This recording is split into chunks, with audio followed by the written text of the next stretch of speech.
the largest fundraising event for the National Audubon Society ever in its history.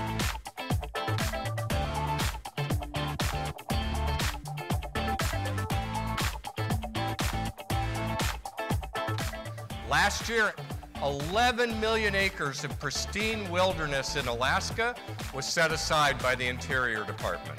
That for the first time, this country has guidelines about where to put wind power.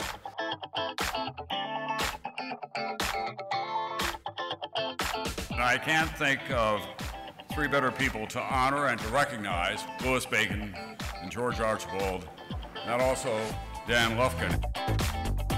George Archibald has been a groundbreaking scientist in international conversation for over 40 years. I feel I'm representing all the staff at the Crane Foundation and our colleagues around the world.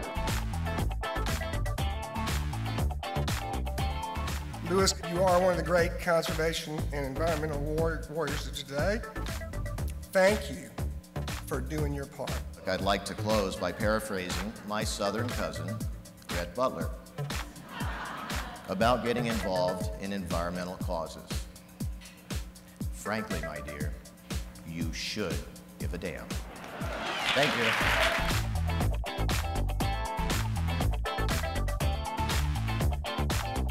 What endures is wildlife.